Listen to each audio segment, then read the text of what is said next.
Hello friends, welcome back to Ashok Faster Technical Studies channel, and today we are going to discuss about LMTD. Consider a parallel flow heat exchanger जिसमें एक shell इन tube arrangement है जिसमें cold fluid shell में enter होता है, hot fluid tube में enter करता है। TH is the temperature of hot fluid, TC is the temperature of cold fluid. In the parallel flow of the heat and cold fluid एक ही same direction में enter होते हैं। और यहाँ पर मान लीजिए कि del Q heat hot fluid से कोल्ड फ्लूइड की तरफ ट्रांसफर हो रही है। हॉट फ्लूइड के टेम्परेचर को रेड कलर से तथा कोल्ड फ्लूइड के टेम्परेचर को ब्लू कलर से दिखाया गया है। हॉट फ्लूइड का टेम्परेचर डिक्रीज होता है, कोल्ड फ्लूइड का टेम्परेचर इंक्रीज होता है, जैसा कि आप ग्राफ में देख रहे हैं। लॉ ऑफ थर्मोडायनेमिक्स के नियम के अकॉर्डिंग कोल्ड फ्लूइड का टेम्परेचर कभी भी हॉट फ्लूइड से ज्यादा नहीं हो सकता। यहाँ पर DTH हॉट फ्लूइड का टेम्परेचर डिफरेंस है, जैसा कि आप देख पा रहे हैं ग्राफ में।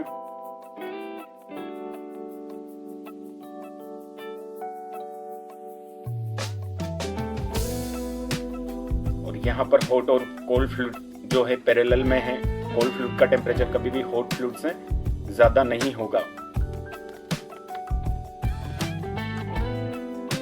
यहाँ पर DTH जो हॉट फ्लूइड का टेम्परेचर डिफरेंस है, जैसा ग्राफ में दिखाया गया है, और DTC कोल्ड फ्लूइड का टेम्परेचर डिफरेंस है, और डेल्टा T हॉट और कोल्ड फ्लूइड दोनों के मध्य में टेम्परेचर डिफरेंस को इंडिकेट करता है।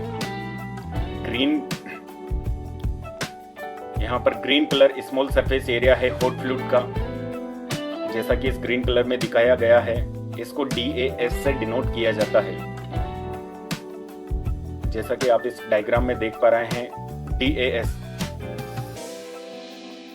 स्मॉल सरफेस एरिया कंसिडर किया है। DQ यहां पर MCP डेल्टा TH है, जहां CP स्पेसिफिक हीट है, डेल्टा TH हॉट फ्लूइड का टेम्परेचर डिफरेंस है, जैसा कि आपको यहां पे दिखाया गया है, ब्लॉक में किया हुआ है। DTH हॉट फ्लूइड का टेम्परेचर डिफरेंस, और माइनस साइन जो है वो हीट लॉस को दर्शा रहा है, क्योंकि हॉट फ्लूइड से कोल्ड फ्लूइड की ओर हीट का ट्रांसफर हो रहा है, इसलिए यहाँ माइनस लगाया गया है।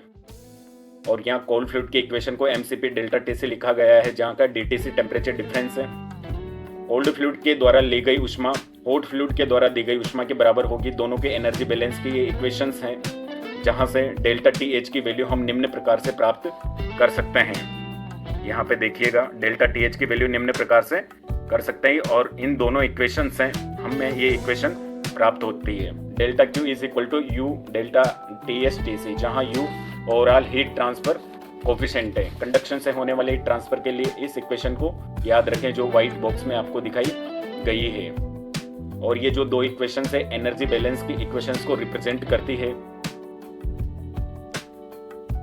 इन दोनों इक्वेशंस को, और ये जो दोनों इक्वेशंस है, तीनों इक्वेशन डेल क्यू की वैल्यू दोनों में समान है। इन दोनों इक्वेशन A और B को सब्स्टिट्यूट करने पे हमें ये निम्न इक्वेशन प्राप्त होती है, तथा इस इक्वेशन का इंटीग्रेशन करने पे हमें डेल्टा TM की वैल्यू प्राप्त होती है, जहां पर Q हीट जो है U है, डेल्टा T LM लिख सकते हैं, डेल्टा T LM यहाँ LMTD है, और इस प्रकार से हमें LMTD का फॉर्मूला प्राप्त होता है। और हम यहाँ कह सकते हैं कि डेल्टा T यहाँ डेल्टा T इक्वल में है। शुरू में इनलेट पर डेल्टा T टेम्परेचर डिफरेंस है, हॉट और कोल्ड फ्लूइड के बीच में धीरे धीरे टेम्परेचर डिफरेंस घटता जाता है, क्योंकि हॉट फ्लूइड से कोल्ड फ्लूइड की ओर उष्मा का स्थानांतरण होता जाता है। हॉट से कोल्ड फ्लूइड की ओर। और यहाँ पर जो दोनों कर्व्स के बीच में जो ये है डेल्टा T, इसको LMTD log mean temperature difference कहा जाता है। आपको पूरी इक्वेशन दिख पा रही होगी। इस प्रकार से यहाँ पर जो ये दोनों कर्व्स के बीच में ये सरफेस एरिया है, इसको फ्रेंड्स हम कहते हैं LMTD log mean temperature difference. Thank you so much. I hope guys आपको ये LMTD का डेरिवेशन समझ में आया होगा। इसी तरह के एनिमेशन वीडियो से समझने के लिए, टेक्निकल कॉन्सेप्चुअल एजुकेशन के लिए आप हमें सब्सक्राइब कर सकते हैं, लाइक कर सकते हैं, कमेंट कर सकते हैं, हमसे जुड़ सकते हैं। Thank you so much.